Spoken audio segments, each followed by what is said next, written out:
모든 지각이 뛰어나신 하나님의 은혜와 평강이 그리스도 예수 안에서 저와 여러분에게 함께 하시기를 축원합니다. 오늘 말씀 제목은 멸망이란 제목으로 예레미야서 46장 27절 28절 함께 은혜 나누도록 하겠습니다. 세계 역사를 돌이켜서 보면은 나라가 세워졌다가 무너지고를 반복하는 역사의 수레바퀴다, 이렇게 표현할 수 있습니다.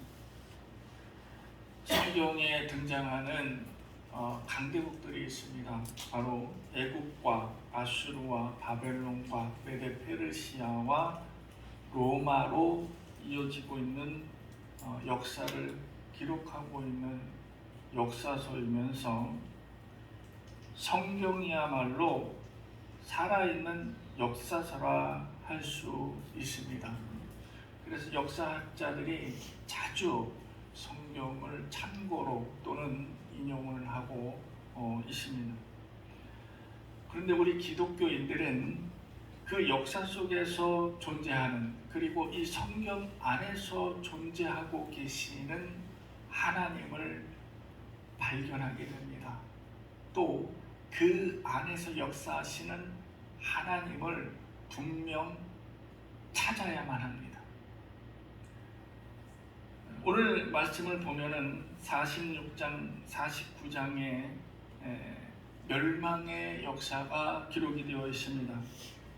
이 멸망의 역사는 예레미야의 예언으로부터 시작이 되고 있습니다. 먼저 오늘 46장에는 애굽의 멸망이 기록이 되어 있습니다.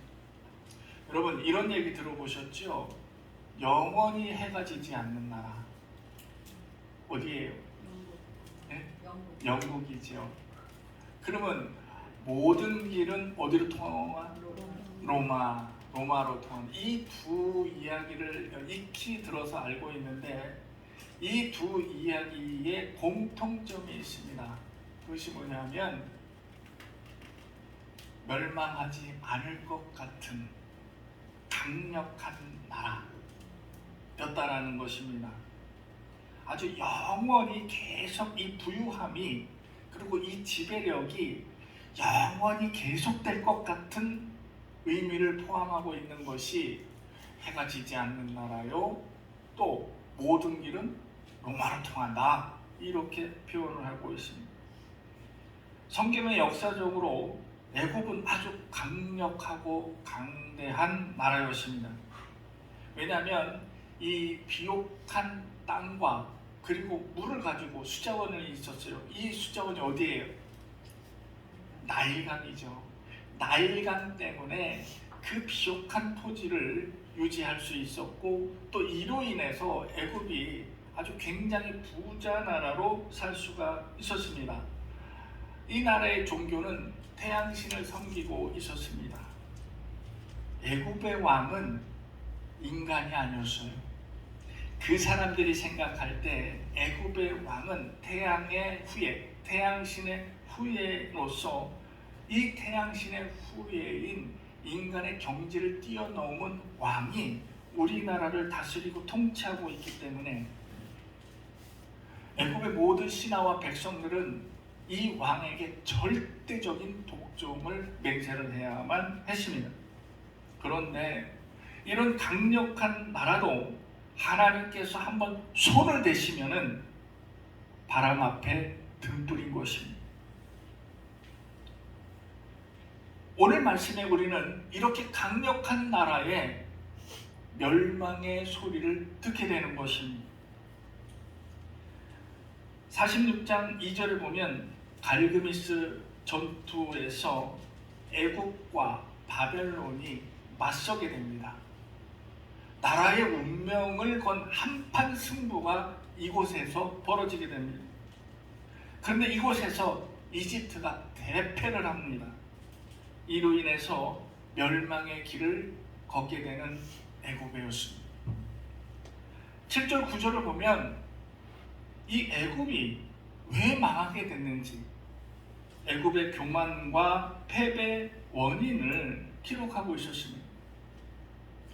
나라가 부강하고 나라가 부자였던 것이 오히려 독이 되었다라는 얘기입니다. 그게 무슨 뜻이냐? 애굽은 전쟁으로 나가기 전에 용병을 투입했습니다. 여러분, 용병이 뭐예요? 지금도 용병이 존재하고 있습니다. 요즘 접하고 있지요. 러시아의 용병들 있죠. 와그너 그룹이라고 있지요. 이 사람들 돈 주 샀습니다. 그리고 이 사람들 러시아의 감옥에서 데리고 왔습니다. 전쟁만 나가. 이때도 용병이 존재했었는데 아프리카인 사람들, 등치 좋은 사람들, 민첩한 사람들을 용병으로 썼습니다. 그런데 이 사람들의 결정적인 흠이 있었습니다. 이게 뭐예요? 애국심이 없다라는 거예요. 전쟁에 나가잖아요. 이 사람들은 돈에 의해서 움직이는 전쟁이었기 때문에 만약에 내 목숨이 위태로워지면 걸어가 나살려라고 도망갈 수밖에 없습니다. 이런 사람들에게 내 나라의 운명을 맡기고 이런 사람들에게 전쟁을 부탁했다, 맡겼다, 위임했다라는 것은 이길 도리가 없다라는 것이죠. 애굽은 이렇게 교만한 마음을 가졌고 있다. 7절 9절에서 이렇게 표현을 하고 있습니다. 현재 가장 강력한, 지금 현재 우리가 살고 있는 이 현재에서 가장 강력한 나라가 어디예요? 미국이라 생각하지요? 중국이라 생각하세요? 바뀌었어요? 네. 제가 이렇게 미국이라 생각하죠? 아닌가? 맞습니다. 미국이 지금 전 세계의 경찰 국가로서 존재를 하고 있고, 그리고 세계를 이리저리 미국 의중에 따라서 좌우되게 됩니다. 우리나라도 그 영향하에 들어가 있습니다. 우리가 볼 때 이 미국은 민주국가로서 역사적으로 200년밖에 안 돼요. 그런데 이 국가가 영원할 것 같지만 사실은 그렇지 않습니다. 저렇게 영원할 것 같은 미국이라 할지라도 하나님께서 손대시면 미국도 300년에 끝날지 250년에 끝날지 400년에 끝날지 누구도 모르는 사실입니다. 47장에는 블레셋 나라의 멸망이 기록이 되어 있습니다. 애굽의 바롯느고 왕에 의해서 침략을 받아서 멸망할 것을 예레미야가 예언을 하고 있습니다. 열왕기하 23장에 역대하 35장 22절 이하를 보면은 애굽의 왕 느고가 무깁도에서 이스라엘과 전쟁을 벌여요. 여기에 요시야 왕이 그렇게 신하들이 나가지 말라 했는데 그 고집을 꺾고 전쟁에 참여를 해서 애굽 군대에 패하게 되면서 본인은 거기서 죽습니다. 그러면서 애굽이 자 이제 우리가 이스라엘을 쳐서 이겼으니 돌아가자 하고 승전가를 울리면서 깃발을 높이 세우고 그리고 고국으로 가다가 이 바롯느가 잠깐만 그동안 우리 말도 안 듣고 저 조그만 나라 저거 가는 길에 저거 한번 치고 가자 란 것이 바로 블레셋입니다.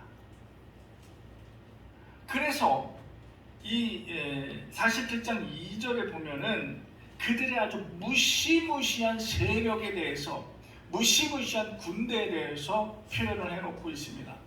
왜 그러냐면 애굽은 전쟁에서 이겼어요. 얼마나 사기충천합니까?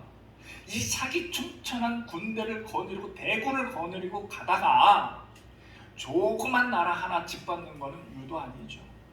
이때 블레셋이 완전히 멸망을 하게 됩니다. 여러분, 우리는 블레셋이 굉장히 귀에 익숙하지요. 블레셋에 연관된 것 중 하나, 가장 유명한 사건이 있죠. 뭐예요?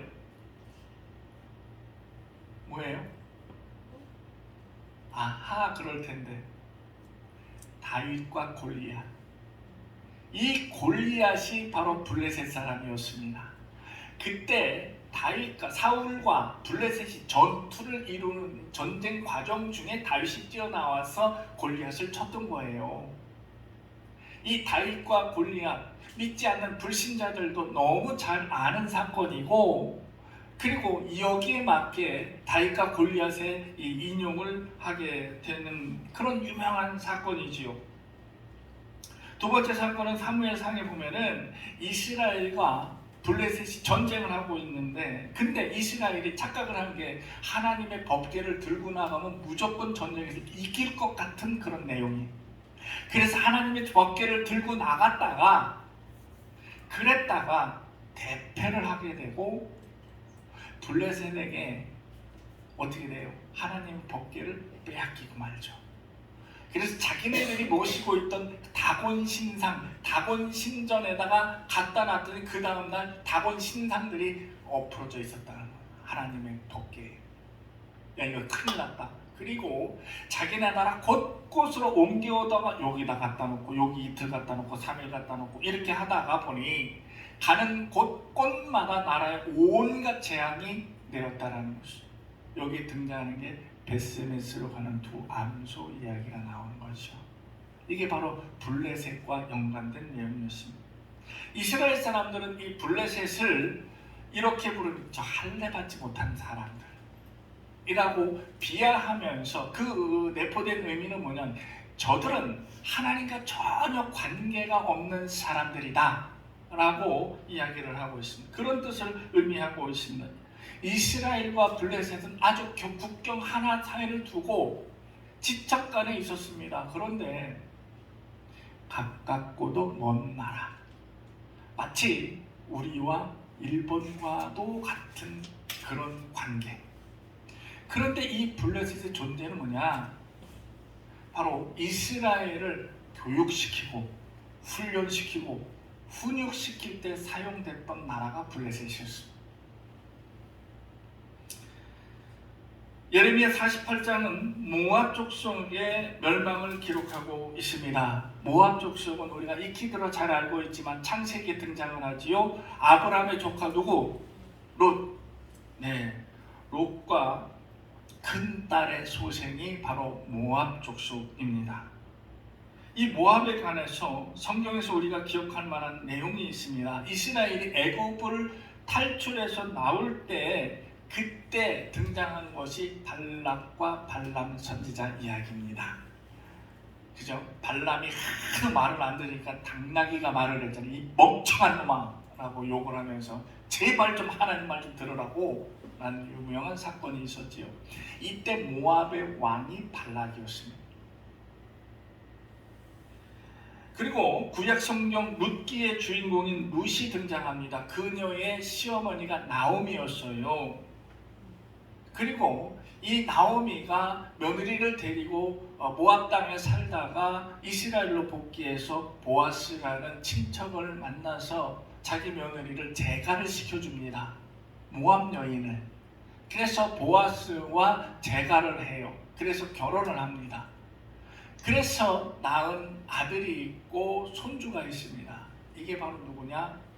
다윗이었습니다.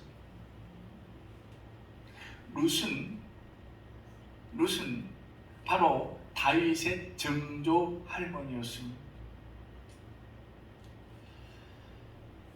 모압은 이스라엘 동편에 위치하고 비옥한 토지가 있어서 그래서 포도를 재배하고 그래서 포도주가 많이 났습니다. 포도주가 많이 났고요. 목축도 잘했고 그리고 해안에 수산물도 많이 나오고 해서 나라가 먹고 살만한 그런 나라였습니다. 괜찮아요. 먹고 살만했어요.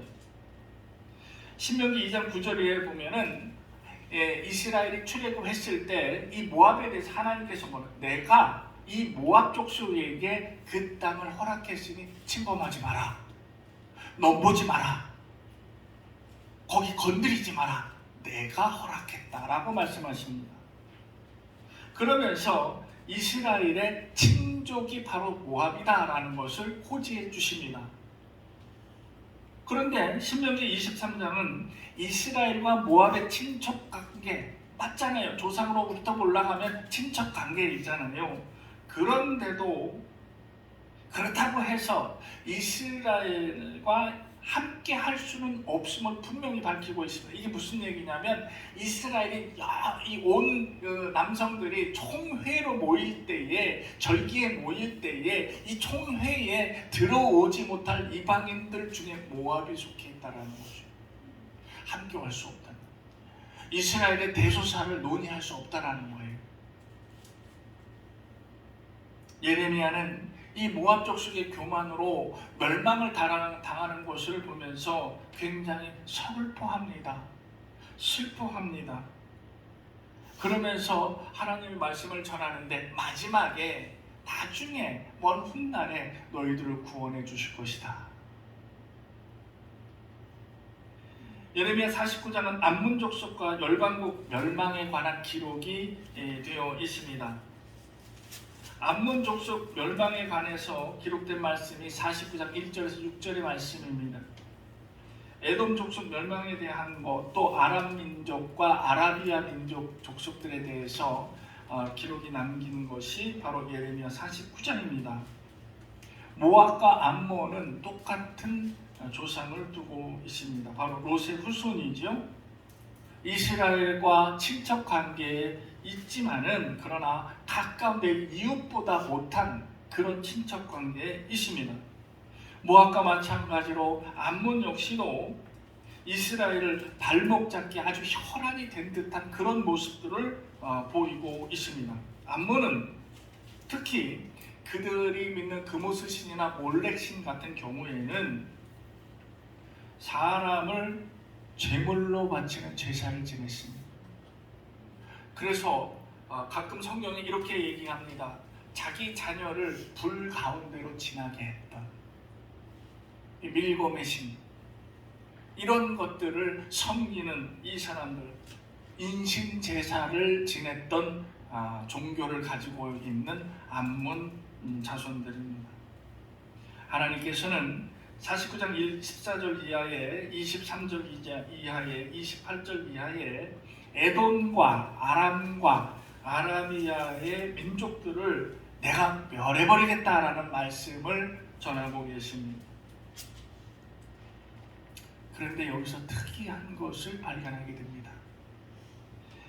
46장 27, 오늘 본문의 말씀이고요. 이 본문의 말씀은 어떤 내용이나 이스라엘아 걱정하지 마라. 걱정하지 마라. 아무 염려하지 마라.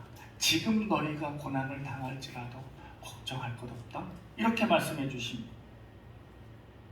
그런데 48장 47절에는 하나님께서 똑같이 모압을 위로하시는, 모압아 걱정하지 마라.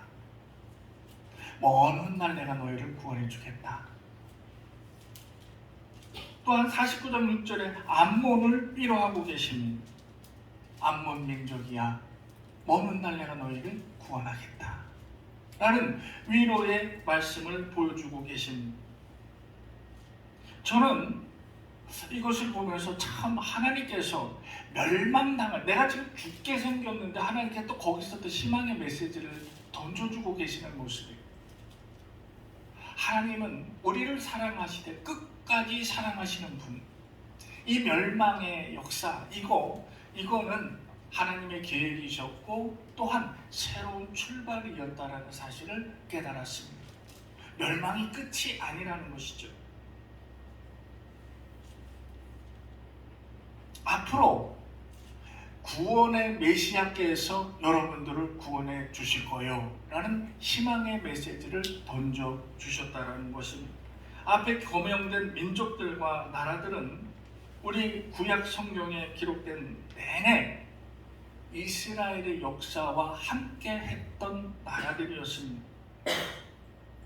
그래서 이 나라들의 이름들이 우리에게 굉장히 익숙한 상태에 있었던 그런 나라들이었습니다. 그런데 이 나라들이요, 하나님의 입장에서 보면, 하나님의 입장에서는 이 나라들의 쓰임새와 용도가 명확했습니다. 이 열방국, 이 이스라엘을 가운데 두고 주변에 빙 둘러있는 이 나라들은 이스라엘을 훈련시키는 그런 회초리와 당근의 역할을 했던 나라들이었습니다. 때로는 도움도 주고 또는 이웃도 됐다가 때로는 또 총칼을 들이밀었다가 이스라엘이 말을 안 듣고 하나님을 떠날 때는 이 민족들을 움직여서 또 되게 괴롭히고 고통을 주며 다시 돌아오게끔 만들어주는 그런 역할을 했던 아주 익숙한 나라들의 이름이었습니다. 그런데 저는 이 말씀을 읽으면서 굉장히 묘한 기분을 느꼈습니다. 지금 이스라엘이 멸망을 당하자마자 마치 도미노 현상처럼 순차적으로 주변에 있던 나라들이 다 멸망을 당하는 거예요. 저는 다른 방면으로 이 말씀을 해석해 보았습니다. 그래, 이스라엘을 중앙에 두고 바벨론은 왼쪽에 있었고 모압은 오른쪽에 있었고 암몬은 우측에 있었고 아라비아는 저 위쪽에 있었고 다 각자 이스라엘을 두고 빙 둘러서 위치해 있었던 이 나라들이 이스라엘이 멸망을 당하다 다 망했습니다.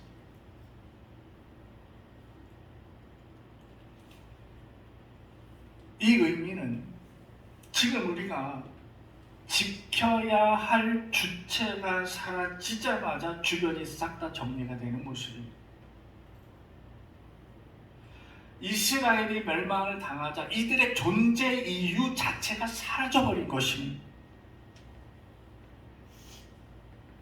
결국은 이들이 멸망을 당하지 않으려 하면 주체인 이스라엘이 똑바로 살았어야 주변국들이 그냥 살아가게 되었다라는 구약의 오랜 역사를 보면서 깨달을 수 있었다라는 것이죠. 우리 교회의 주체, 우리 가정의 주체, 여러분, 우리 교회와 우리 가정의 주체가 누굽니까? 내가 바로 서야 하는 것입니다. 여기서 제가 여러분들에게 질문을 던집니다. 여러분, 우리 교회의 주체가 누굽니까? 저와 여러분? 아닙니다. 우리 교회의 주체는 저를 뺀 여러분입니다. 저는 이 말씀을 읽으면서 주체에 대한 명확한 개념을 이해할 수 있었습니다.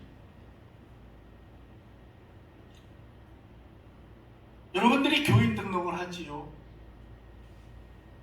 이제 나는 이언교회의 교인으로서 사명이 주어지고 있다는 사실. 이제 여러분들은 이 이언교회를 눈물로 지켜야 할 사명이 그대들에게 있습니다. 이 이언교회의 십자가는 여러분들의 눈물의 기도와 여러분들의 무릎에 의해서 십자가가 세워진다는 사실을 깨달으시기 바랍니다. 이 교회의 주체는 제가 아닙니다. 여러분입니다. 그럼 목사님은 뭐 하세요? 저는 말 그대로 목회자입니다. 물론 개척은 제가 했지만 이 교회의 주인은 제가 아닌 여러분입니다. 제가 이 말씀 어느 날 뚱딴지같이 갑자기 드리는 말씀입니까? 몇 번을 여러분들에게 설교를 통해서 말씀을 드렸습니다. 오늘 다시 한번 강조해 드립니다. 이 말씀에 빗대어서 주체가 잘못되면 주변이 다 잘못되는 거예요. 이 교회의 주체는 여러분들이 잘못되면 우리 교회가 잘못되는 거예요. 여러분들이 바로 서지 않으면 교회가 바로 설 수 없다라는 의미를 갖고 있습니다. 그러므로 여러분들이 지금 제대로 서 있어야 된다는 사실입니다. 목사가 마음에 안 들어서 교회를 떠나요. 목사가 설교가 안 좋아서 교회를 떠나요. 목사가 어쩌고 저쩌고 해서 교회 목사 보고 나가라고 하세요. 여러분은 이 자리를 지키고 있어야 돼요. 거듭 말씀드리지만은 우리가 하나님께서 허락하시면 적정 인원이 되었을 때 우리 분립한다고 약속했잖아요. 그때 제일 먼저 손든 누구예요? 함선수 권사. 오늘 안 나왔잖아요. 네, 함 권사님 부부는 제일 먼저 손들고, 그리고 나를 따르라 할 사람들 데리고 나간다고 우리 공언했습니다.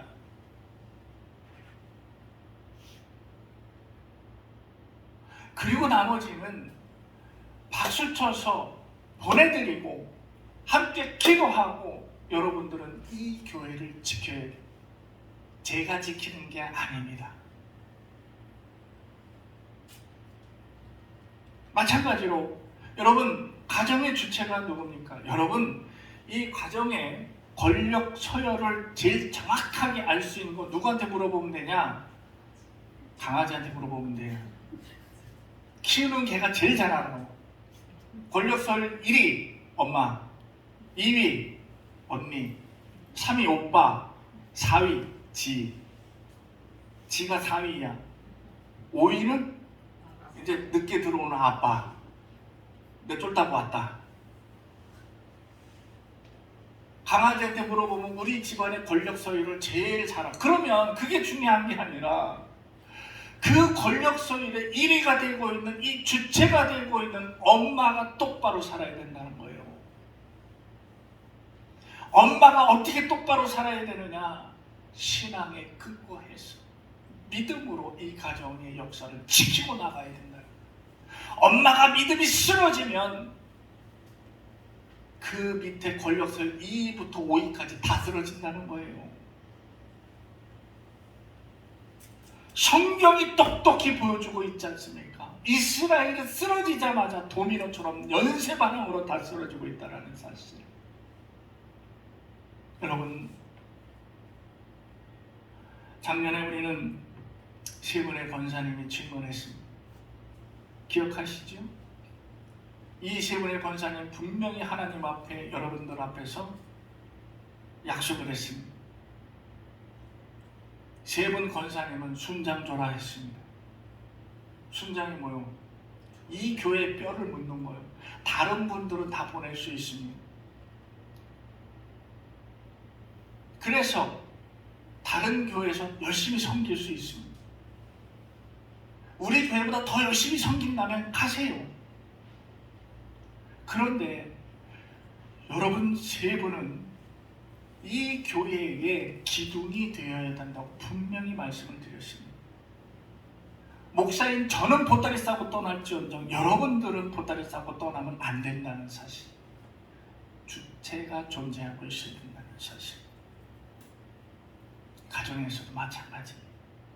오늘 저는 이 말씀을 보면서 아하, 내가 바로 서야 내 교회가 바로 설 수 있고, 내가 바로 서야 내 가정이 바로 설 수 있다는 것입니다. 우리가 위하여 기도를 부탁을 하잖아요. 우리가 위하여 기도, 진짜 저는 예상외로 많은 응답을 받고 있습니다. 지금 속속 하나님의 응답, 하나님의 은혜에 대해서 속속 이야기들을 말씀해 주시고 간증을 하고 있습니다. 이따도 말씀드리겠지만 우리 김유진 성도님께서도 하나님의 응답 받았습니다. 할렐루야. 가장 골치를 썩던 문제가 해결이 되었습니다. 그런데 이 기도의 중보 기도도 중요하지만, 우리가 시간 맞춰 함께 기도하는 것도 중요하지만, 내가 기도하지 않고 다른 사람에게 기도만 부탁하면 안 됩니다. 내가 간절한 마음을 가지고 하나님 앞에 무릎을 꿇어야죠. 여러분, 멸망을 당하지 않으려 하면 내가 똑바로 서야 된다는 사실, 오늘 말씀에서 중점적으로 얘기하는 것이 바로 그겁니다. 다 멸망의 역사를 기록하고 있지만은, 그래서 저 나라 망했네, 저기 하나님 말 안 듣다가 망해버렸네, 그랬구나,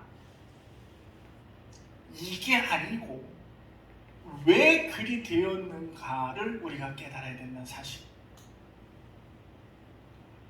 하늘이 무너져도 솟아날 구멍이 있다. 하나님께서는 멸망당하는 민족들에게 희망의 메시지를 남겨주셨고 위로를 해주셨습니다. 이것을 나와 우리에 적용을 시켜본다면 내가 잠시 힘들어도 하나님께서는 분명한 해결책을 마련해 놓고 계시다라는 사실입니다. 하나님이 이렇게 대책 없으신 분이 아닙니다. 주먹구구식의 하나님이 아닙니다. 하나님께서는 여러분을 위한 계획을 분명히 마련해 놓고 계시고 따라가는 우리들에게 인도하시며 손을 내시며 그 계획에 동참케 하도록 만들어주시는 분입니다. 오늘 말씀에는 멸망당하면 다 끝날 것 같지만 이것은 또 다른 시작임을 우리는 깨달아야 하는 지혜로운 눈을 가지고 있어야 됩니다. 지혜로운 귀가 열려 있어야 하는 것입니다. 오늘 말씀 깊이 상고하십시오. 멸망은 끝이 아닙니다. 또 다른 새로운 시작입니다. 내가 똑바로 살아야 이 고난이 나에게 다가오지 않음을 지혜로운 눈으로 바라볼 수 있는 저와 여러분이 되시기를 주님의 이름으로 축원합니다. 기도하겠습니다.